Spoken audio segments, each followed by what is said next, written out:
that rabbit hole that they talk about, right? Boo! And I fell down, and at the bottom of it, I saw my soul explode.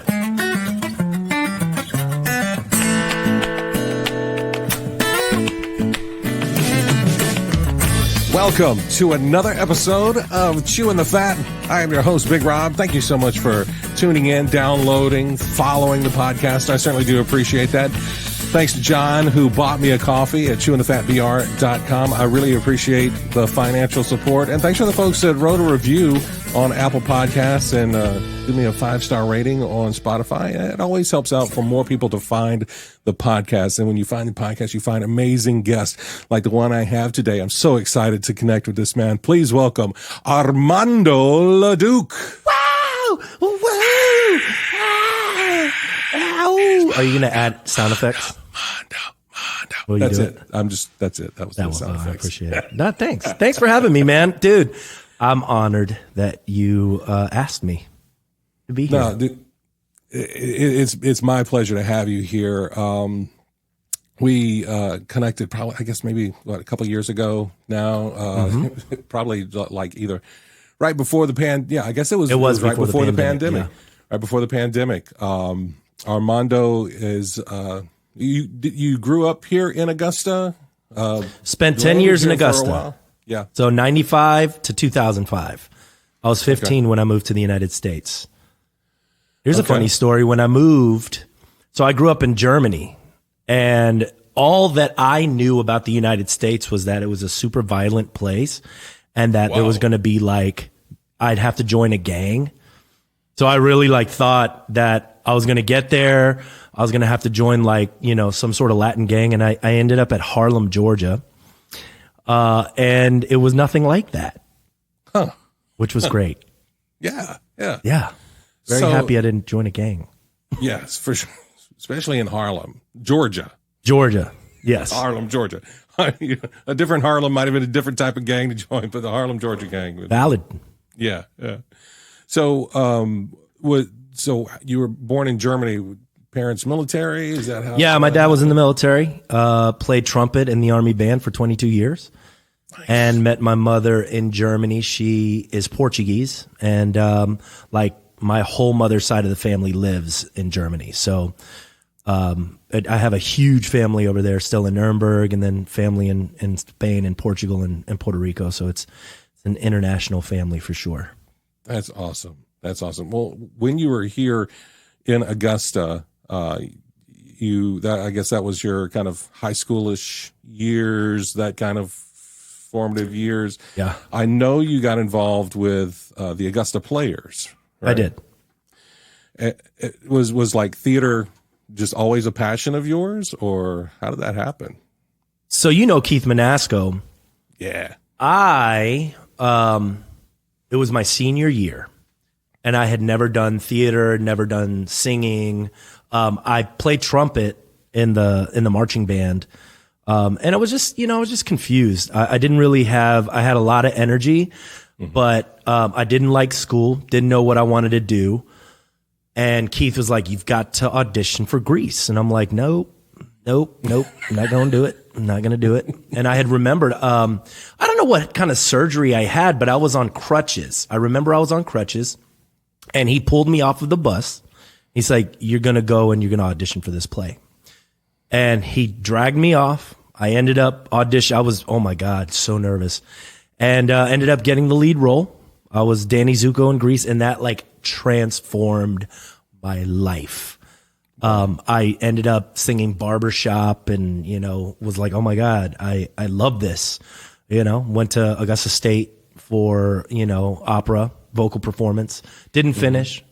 But I'm using I'm using the training. I've got a band, so I'm singing, every weekend, covers and weddings and corporate events. So, and I'm not involved in theater, now just because of time commitment, but I love it.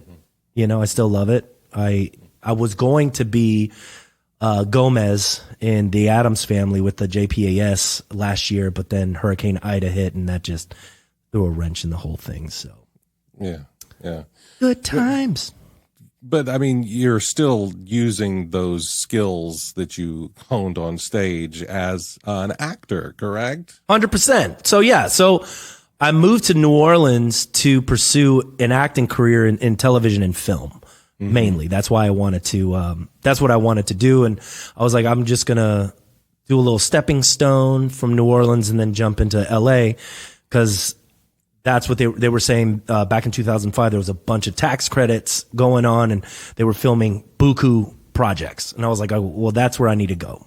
And I ended up here, ended up loving it, got caught up in the culture and, and just ended up staying here for the rest of the time. Now my wife is from here. My daughter was born here. My entire family. So my mother, my father, my sister, my niece, they all moved to New Orleans, because of me. So, and my dad, he's playing in Latin bands and he plays in dat band. And, my mother, she works, in my business. My sister, she works in my business. So it's been a family affair. New Orleans has been really good to me. So that's, it's kind of wild, but when it's not as wild when you think about how I grew up and that we moved every 3 years, it's, for people that have stayed in one place their whole life, they're like, oh my God, your whole family moved with you? And be like, yeah, it's not really a big deal. They they're actually itching to move now. So. Wow. Yeah. So in your time there, and that's kind of how, like I said, I'd seen, obviously, doing stuff with the Augusta Players here myself. I had heard your name around, and of course, knowing Keith Manasco, and he talked about Armando and all this other stuff. And I'd seen some of your performances. I think I saw you a video of your performance in The Producers. Oh, that's somewhere. Yeah. I posted that. It was a fun. Oh man, that was such a fun show. Playing Franz Liebkind. Yeah. Which it got my German roots up. So not the Nazi stuff, just my German roots. Yeah. But I had and Keith was like, you should reach out to Mondo, because I was trying to pursue an acting career, trying to do more with acting, and he was like, Mondo's in it. He's doing it. He can at least point you in the right direction. And so we kind of did some coaching for a while and developed a friendship. And, I appreciate the lessons that you were able to teach me that definitely helped me get, further on, than I had been at that point. And is that, what your business is now? Is that, I know you've evolved. You've got so much stuff going on. You are a Renaissance man, as far as like, it's insane. So I just finished a book. It's called Content into Cash. And so 2 years ago, I was, struggling. It's 2019, not struggling so much as trying to figure things out, right? Like I didn't know, my acting career, if I really wanted to like jump off and push it, I was going to have to move to New York or LA. And my wife just, we weren't going to do it at the time. There was just a lot of things going on. Plus Dat Band was happening. And I was just in this like really weird area because I was teaching acting, which was, fulfilling and, writing scripts and, being creative. But financially, I just wasn't pulling in what I wanted to in order to like pursue, my creative endeavors the way I wanted to. Right. Because it was always something like, got to go make money. Right. 2 years ago, a friend of mine from high school called me, Lewis Scott, who started a business during COVID, called 8-Figure Firm. And he was teaching other attorneys how to scale their businesses. Right. And one of his clients that I ended up, recording some of her content for, she was at $700,000 a year, right, in revenue, and steady there every year. She started working with Lewis and me, and within 6 months, pulled her business to 2.4 million in 6 months. Whoa. Yeah. And I was like, and I'm seeing it happen, right? Month after month after month. Lewis, who started 8-Figure Firm in September of 2019, I saw him go from zero to $103,000 a month in revenue. And like he's surpassed that at this point and is just like climbing and climbing and climbing. And he's like, Armando, you have a 7-figure business on your hands. You just don't know how to get there. I'm like, yeah, okay. And you friends, you got that familiarity breeds contempt thing. I grew up with this guy. I went to high school with this guy, and he's trying to tell me, this thing. But I mean, I've seen, he's got a $20 million law firm in Atlanta. So I see that he puts his money where his mouth is. And he's like, Armando, if you spend $2,500 a month with me, $2,500 a month, I can get you there. And I'm like, no, right? So I ignored him first month, second month, third month, right? But I kept seeing them like grow their business, and he started doing it with everybody else. And I just, at one point I said, look, I'm smart enough to know that I don't know everything, right? And success leaves clues. So if this guy who's bringing in 20 million plus a year, I'm sure he can teach me something, right? And so I started mentoring with him. I started really honing my marketing craft through what I was doing for them and what I was doing for myself. And I grew from, I think in 2019, we pulled in $65,000 for the year to $500,000. Wow. Yeah. And it would just and then boom, boom, it just continued to grow, right? Which, now we're on like a $1.2 million run rate, and then I did it for Dat Band. I did it for all these other companies. And I was like, man, what we're doing is different than a bunch of these marketing companies out there. We're not doing SEO. We're not doing ad spend. This is all organic content creation on a monthly basis. And through this process, I've been able to use my creativity, make more money. I've been able to use my coaching as well, because I really do love giving back. I love teaching. I love coaching. So I've been doing more of that for businesses and not necessarily for actors anymore. So that chapter has sort of, closed. I still have some online courses if people want, to get my knowledge on acting in particular, but for now, it's just, I'm trying to really ramp up this content into cash marketing system that I've created. And just like really transforming businesses and lives. And, I'm also working on a project called Life on Bourbon, which is a comedy set here in New Orleans on Bourbon Street, that follows a cover band that works at one of these bars.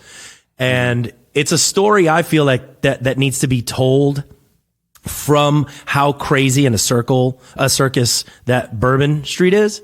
Yeah. And, and the full circle of how the evolution is of how people get caught up in the Peter Pan syndrome of that world, right? You got 30, 40, 50-year-olds still drinking every weekend, and they don't want to grow up. You know what I mean? That's a lot of New Orleans, it's party central. It's, we're going to have a party. There's always something going on. There's a festival. There's Bourbon Street. There's Frenchman Street. There's music. It's movement. It's, so telling that story, I think, is super important. I know NCIS New Orleans told a really good New Orleans story, and people from here were like super happy about it. But I don't think that there's a comedy set here that really tells that story that's set on Bourbon Street that hits, some of the conflict of drug abuse, of mental health, of work, of overworking and money and prostitution. And, like telling like real life stories through the lens of comedy. But, there's going to be realness there. You know what I mean? Like I've seen some crap, it's definitely comedic, but it's definitely heavy, so that's the kind of show. I don't want to say dark comedy, but I'm theatrical, right? So I want it to be, over the top, and they might break out in a song like, Scrubs, right. But then there is going to be moments in there where it's dark, and heavy. So I'm really looking forward to putting that forward. That's awesome. Have you started shooting anything with that yet, or is it still in development stage? Or it's written, and I've had this. I had this idea, and I put it around because I think it's a really good talk trigger. I was thinking about shooting it and putting the show on OnlyFans, right? Not because it's a porn, not because there's, not because of that, but because you can subscribe to watch it, so it can make money, but no other business is doing that, right? So if somebody's listening right now, it might be, I think it'd be a really cool talk trigger at first to like really talk about, hey, there's a show on OnlyFans that's a comedy. Like, what is that? So I think that could add some sort of social currency to the idea and make money in the in the process. Yeah, no, that's awesome. I'd love to hear how that comes along once that process goes in, once you go into production with that. Sure. And you mentioned Dat Band several times. That's your band, right? It is. So me and my partner, Chad Clements, who's a drummer, we started it in 2014. And we've grown this juggernaut of a wedding and events band here in New Orleans. And it is so funny that the techniques that I learned from Lewis, doesn't matter what business you're in. Right? It doesn't matter. Like, we took those same elements and the same marketing method that we've been doing for everybody, and we put it towards the band, and like grew that band from like, it was $200K a year to $830,000. And we're expanding into Georgia. We're expanding into Florida, Texas, like, and it's the same system, right? It's just like, pop, pop, pop. It's just plug and play, So, it's funny because a lot of the bands that have been here for like years and years and years, like are not, they're still getting business. Obviously. I mean, there's, it's abundant, you know what I mean? But like, we've definitely stamped, our footprint here in the New Orleans area, which is really, really fun and cool. I assume that those, some of those situations help to, dictate some of the stories that you would tell in Life on Bourbon as well, right? Man, dude. So before the pandemic, we were working at a club called The Beach, and we were the house band there, 5 nights a week. And then we would work weekends, and it was, dude, talk about marathon, like singing, and like we were doing 7-8 sets a night sometimes. Just singing and singing and singing. Don't stop believing. Don't stop believing. Don't stop believing. I don't know how many times I've sang "Don't Stop Believing" in Boogie Shoes in my life. Oh my God. But I feel like "Don't Stop Believing" is the white people back that ass up. Yeah. Like you hear back that ass up, people are going to the dance floor. You hear don't, people are going to the dance floor. It's funny. Yeah. That's awesome. Yeah. So in your career you got so much stuff going on in your career in acting, because you're still active as an actor yourself. Yeah. Too. I think I last saw you on, was it a Disney Plus? Yeah. Ultraviolet and Black Scorpion. How were you watching it? Did you know that I was in it, or you were just happened upon it? I just happened upon it. It's a good show. Well, so like, I think you had posted about doing the voiceover for the promo, right? Because, I do voiceover and stuff. Well, so I was like, oh, okay. Oh, there's the show. It happened to pop up one day. And I was like, look, there he is right there. Ring announcer, cause I was like, let me give some context to what this promo is. And cause I was like, is he just doing the voice for the whole series or whatever? So as I was skimming through, and there you were in that gold jacket.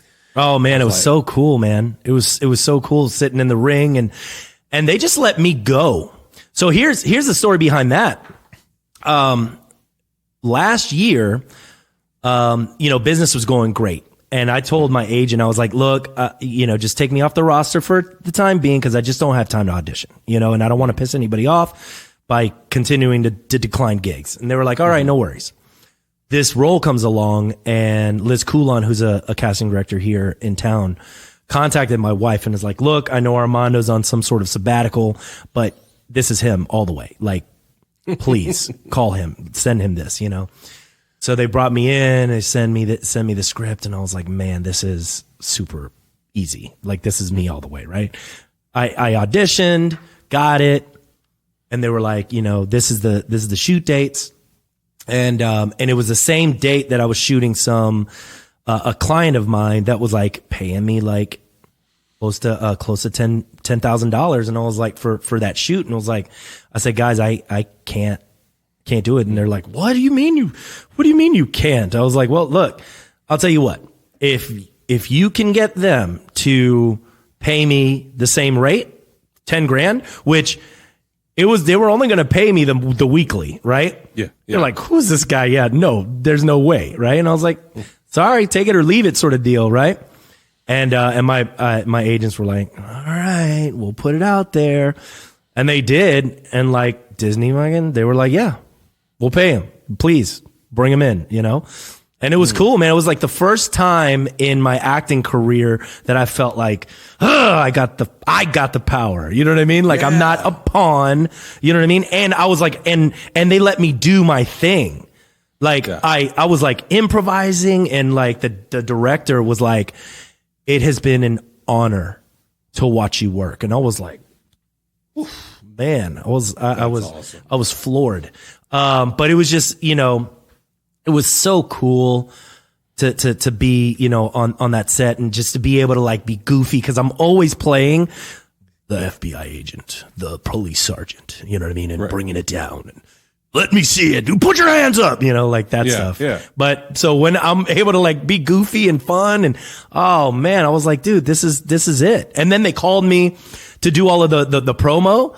I was like, dude, you got to be like, yes, I was like a kid in a candy store. So, yeah, no, for sure. My love is acting. This is the only reason I'm pushing, all of these other endeavors, is so that I can make enough money to write, act, and produce my own projects. That's it. That is the goal. You know what I mean? Like, nothing else matters. You know what I mean? Like, I don't care about any of that other stuff, family, and like creating my own projects. That's what I want to be doing with my life, Adam Sandler style. That's awesome. Yeah. And and it sounds like you're very much well on the way to doing that, with all that you've got going on. And I mean, that it all started with that passion, thanks Keith Manasco, that sparked something inside you that you didn't even know was there. Taking that chance, trusting that friend that's like, you need to do this. And hallelujah to Keith. I talk to him every week, talk to him all the time, and I'm so grateful. I'm so grateful for all of the people that have come into my life that have helped me along the way. Especially when they knew that maybe I didn't deserve it, because I was such an ass in my 20s. You know what I mean? Like, I was so egotistical and prideful, especially like, man, I apologize. You know what I mean? Like, and I'm sorry for all the assholeness that I was, in my 20s. I just was such a prideful ass. I was a prideful asshole, So, and I thank people for seeing through it. You know what I mean? And seeing that there was something deeper, and, and that I was kind and I was good hearted. But, man, to 20s, boy, it's just, oh, golly, boy, the things that we think we know, and we're so, oh God, it's cringy. It's cringeworthy when I think about that. Yeah. We're all just idiots at that time. Oh my. Yeah. And we don't realize it. It's not until much later on that you have that chance to reflect back and go, man, what was I doing? Yeah. And speaking of Keith, during the pandemic, you guys basically wrote a whole album's worth of parody songs about the pandemic and stuff that I will definitely put the links in the show notes for your parody songs, because they came at such a good time because everybody's locked in their houses. Everybody's like feeling this, like, this is the plague. This is it. We're all going out. This is it. Right. This is what takes the population out. And you guys, thanks to technology like Zoom and email and being able to connect and write music in 2 different cities, in 2 different states. Yeah. And really bring people together in such a positive way. It was so good. I was very thankful for the time that, I wouldn't have been able to do that had we not been sitting around figuring out what the hell we're going to do with our time. And luckily Keith was like, look, let's do something creative. I was like, yeah, so. Yeah. Because, and that was one of the things that during that, there were a lot of creative people that were, going into holes like, what do? I don't have an audience to stand on a stage in front of anymore. You can't go on a set because, you deal with, 100 people. If you're on a set, it's like, right. we can't be around people. How do we do this now? Yeah. And I think it's allowed a different gear of creativity has been invented because of that. And I think you are very much, beneficiary and a leader in that creation of that gear of creativity in the pandemic. Oh, thank you very much. Yeah, we had a good time. Yeah. And like you said, you've turned it into, a job, being able to help people be creative, be content creators, know? Yeah. Look, I think that the pandemic, there was a lot of bad stuff that happened, but there was a lot of good stuff that happened, a lot of reflection, a lot of people rethinking their lives, people rethinking of what exactly is it that I am doing, and maybe force some people to face their mortality a little bit. And that's a good thing. That is a great thing for people to have that wake up call. Everybody needs that wake up call. I got that wake up call when a friend of mine, Jose Miranda, passed away years ago. I think I was 27, 28 at the time. Was an orthopedic surgeon, was so smart, went to Harvard and was on a run and died. Mm. And like that incident turned something on inside me that had never been, besides me getting married and having my daughter, that like really sparked something inside me that goes, hey man, you don't have time. Like you don't have time. Like your friend here has passed away. You don't have time, and then I get reminded of it, a couple years ago when a friend of mine, drummer, healthy as can be, gets stage 4 brain cancer, and that takes him, and I'm like, you don't have time. You don't have time. Do not waste your time. Do not waste your time doing things that you don't want to be doing. Do not waste time spending time with your family and enjoying these moments and really being cognizant of how I'm spending my time, what I'm doing, what is my impact on this world? How am I giving back? How do I want to be remembered? You know what I mean? Like that, all of that stuff just is super right here in front of my brain every single day. Like I'm just like looking at the clock, seeing, the hourglass just pouring. And I'm like, oh, I need to do this before I die. You know what I mean? It's just like that. That's my fuel.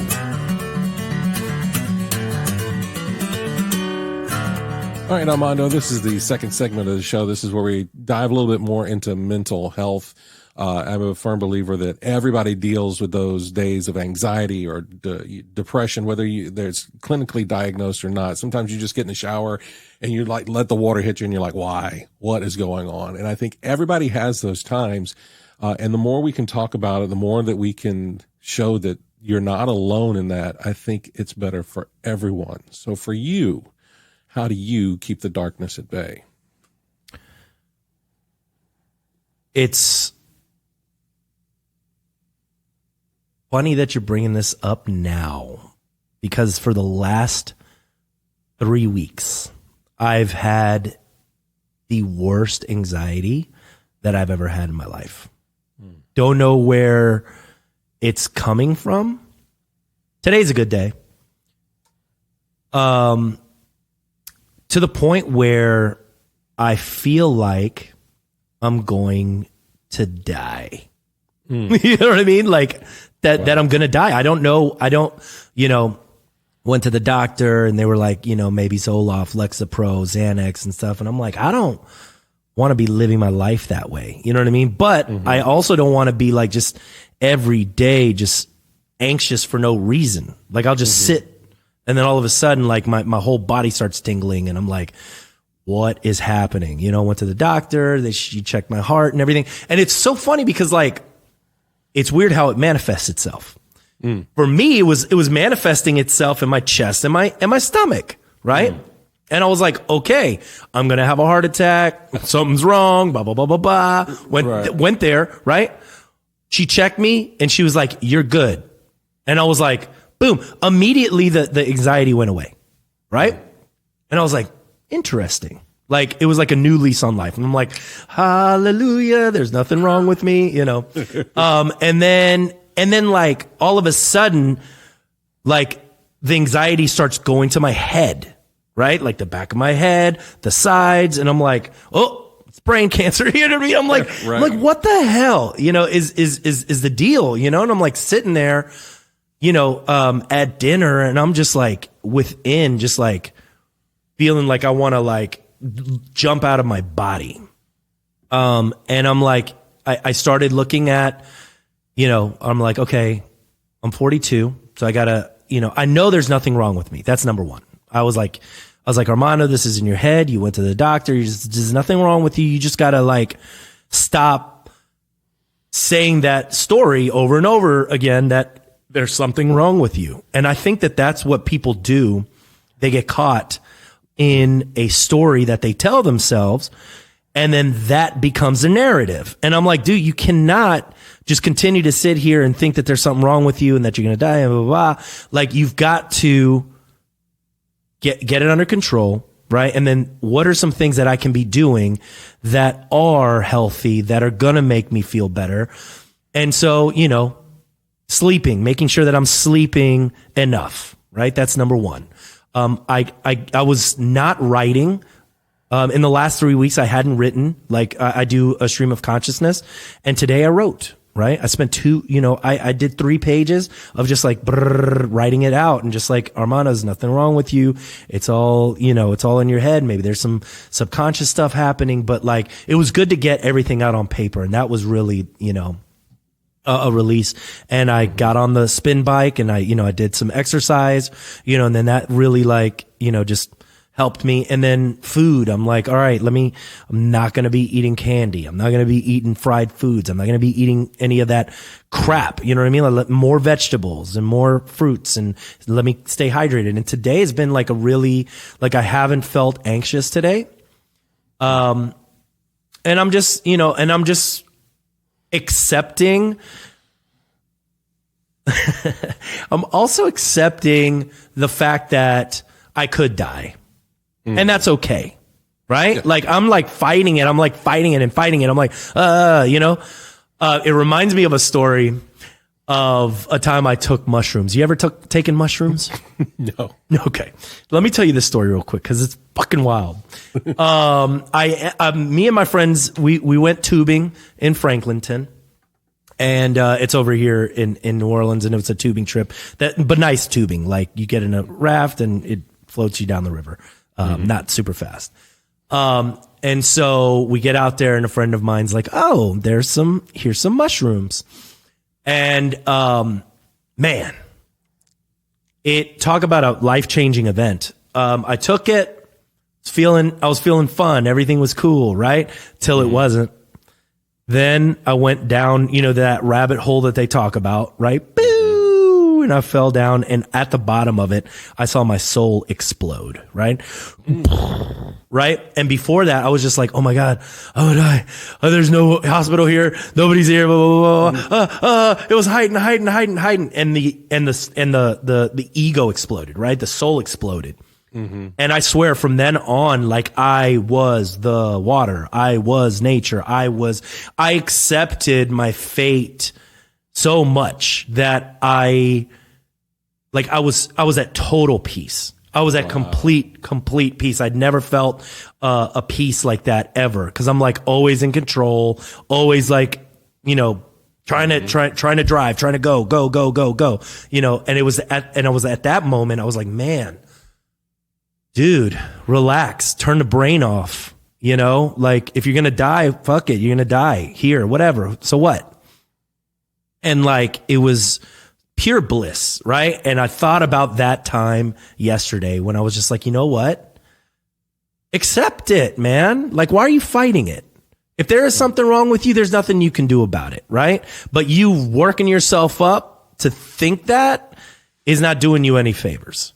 So let's do what we can do. What are the things that we can do? We can be healthy, right? We can control what's going in our face. We can control if we move our body, right? We control if we can get off the damn computer, right? And the phone, right? And just like be present, go outside, get some vitamin D, so today I was like in the pool with my daughter and, and you getting vitamin D and, I was like get in the sun and I closed my eyes and, I was like, man, what, I'm so on the go, so moving. Yeah. And as I'm talking to you about this, I'm realizing the circle, right? That, I feel like I'm gonna die. Therefore I need to keep pushing, but that pushing is creating the anxiety, right? Yeah. So maybe I need to, step off that. I have to, right? Yeah. Like I have to start, taking a step back and understanding that no, I don't have to accomplish everything.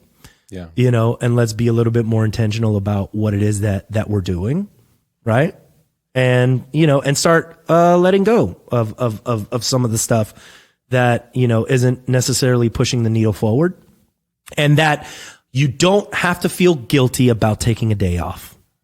That's my big thing is that I would be sitting there and I'm like, this is time you could be spending writing. This is time you could be spending creating, instead just, dude, just chill, so those are the demons that I'm fighting on a daily basis is that balance of, turn off, relax. You do have time. You're not going to die, take a deep breath, meditate, write, be healthy, mental health days are appropriate. Talk about it. Be vocal. I think people, especially men they're not vocal. They keep it all inside, and that is a killer. That'll kill them. So at least I'm vocal about it. I'm like, I don't have no qualms, and I don't, I'm on this podcast talking about it. I don't really care what people think, whether they think I'm weak as a result. It doesn't, whatever. I'm so far past what people think. It's not even funny. So, but yeah, mental health is most definitely important. And, I think talking about it is huge, and, doing healthy things for yourself. Drinking for me, I can't do anymore. I can't even drink anymore because it's not serving. It doesn't help me. Even when I'm drinking, it's not even fun. Like it used to be. Like you'd have a drink and you'd have a good time, but now it's not even. I don't even have a good time with that, which is unfortunate because I did like drinking, but whatever. It's not healthy anyway, so whatever. Right.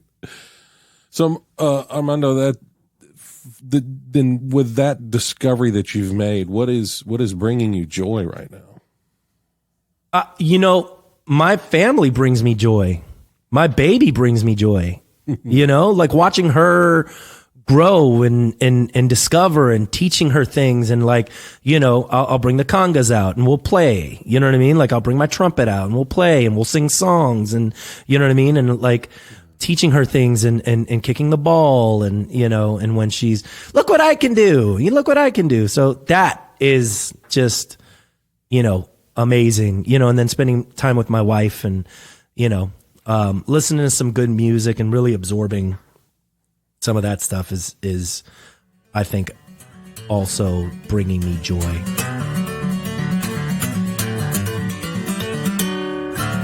All right, Armando, this is the third segment of the show. It's time now for the Fast Five. The Fast Five. It's time now for the Fast Five. Fast Five. Love it. Sorry, I'm still working on a theme song there. Got my music guy working on some stuff. Maybe I get you to do a little trumpets part. Sure. Let's do it. That'd be great. Fast Five is powered by Poddex. It's an app created by my friend Travis Brown. It's great for podcasters. So you always have like interview questions, icebreakers. The app is available on any of your app stores, but also there are physical decks too that are great to just kind of keep a few cards on you. So if you ever have to, just need to break the ice or ask some questions to some folks next time you're in line at Publix or something, there you go. Just start a conversation with Poddex. As a matter of fact, if you go to chewinthefatbr.com/Poddex, use the promo code CHEW, you get 10% off your physical decks. But I'm going to use the app, and first thing comes to the top of your head, no wrong answers. You ready? Love it. Here we go. What gives you the creeps?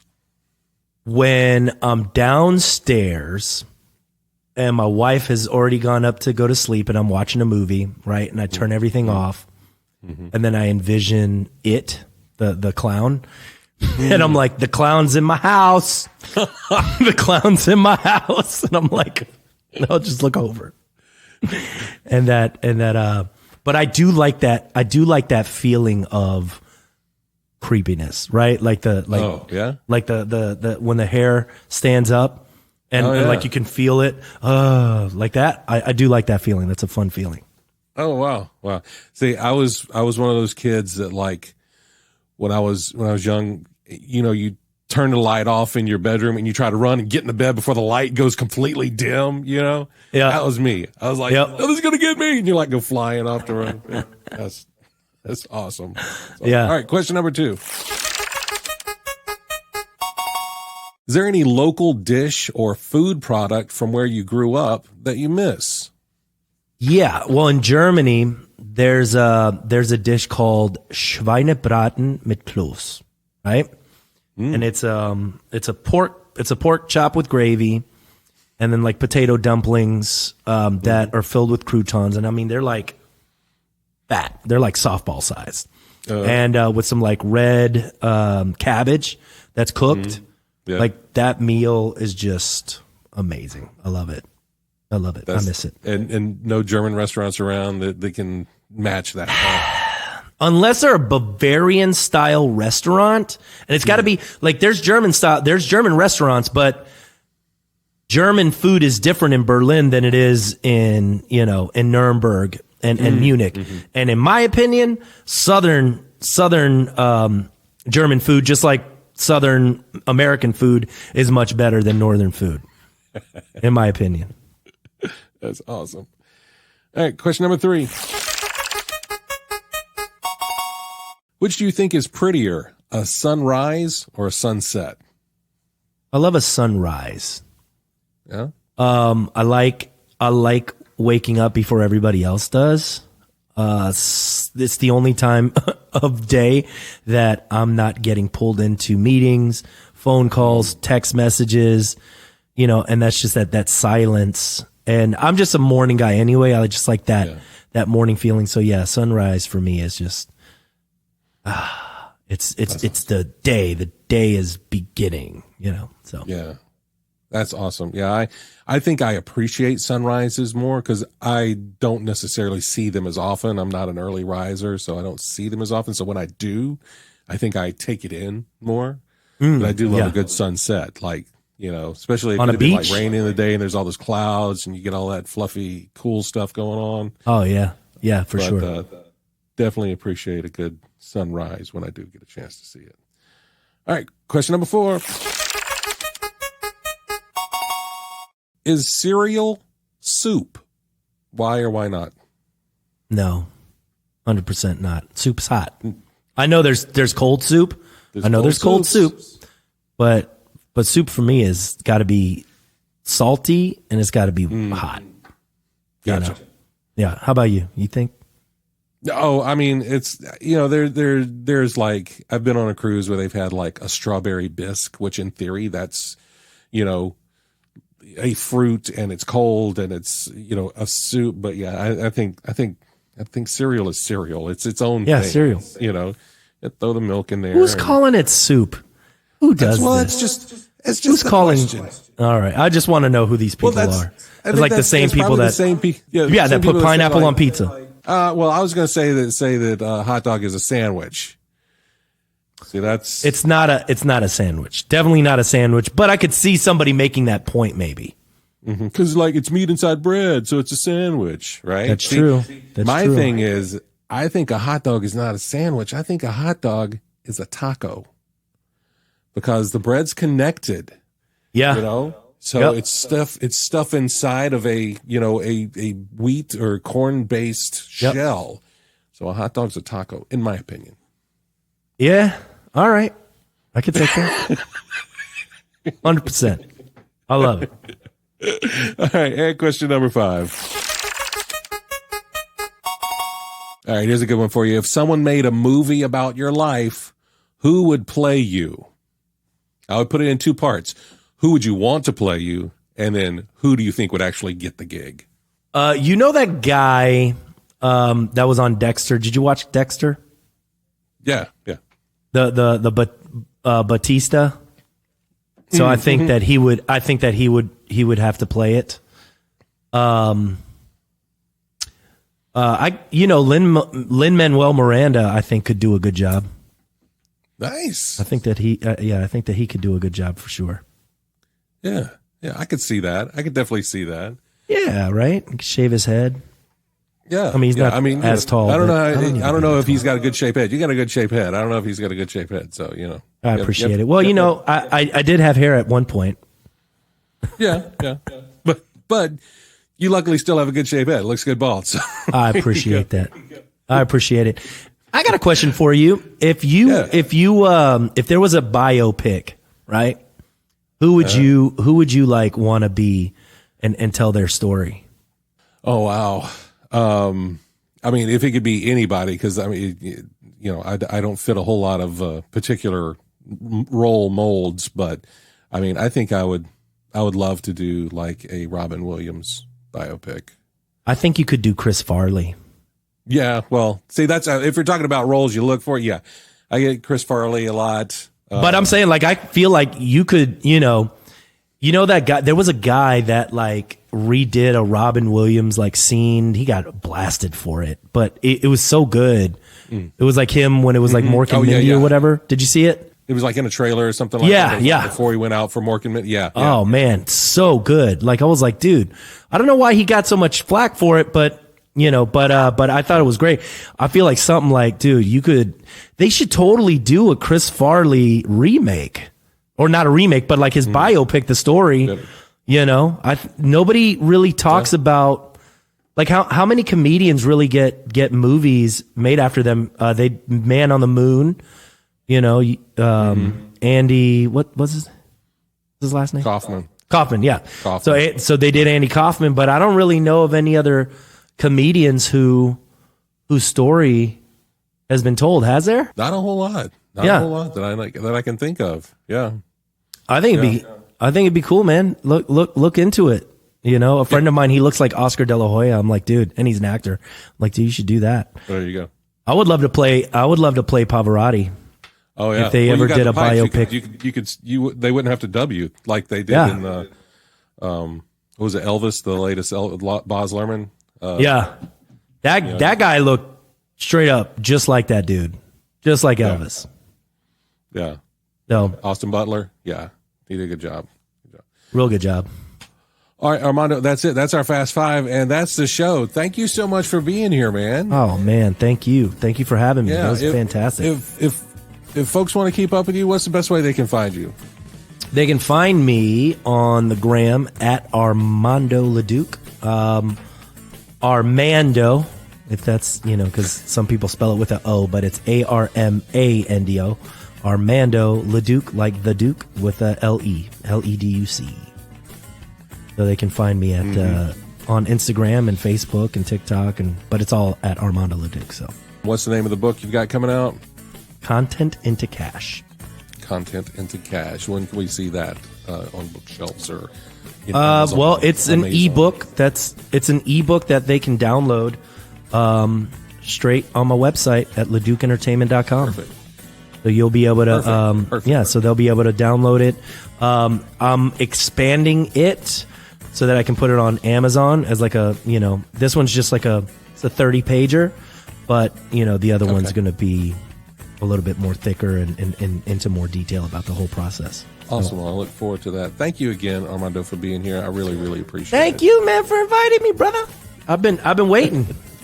And so we're going to do this again, except you're going to be in the other seat for my show. That's right. Spaghetti on the Wall. Because let's not forget to mention your podcast as well, Spaghetti on the Wall. You've got an amazing Spaghetti on the podcast. Wall. Thanks. So, it's definitely put the link in for that in the show notes as well. I appreciate it. Yeah, so we'll, I'm going to get you on the show. That way can do the, you'll be in the hot seat. Sounds good, man. Thank you again. All right, Rob. We'll talk soon, brother. All right. And if you would like to support this podcast, I'd appreciate it if you bought me a coffee at chewingthefatbr.com. But until next time, I look forward to when we have a chance to sit a spell and chew the fat.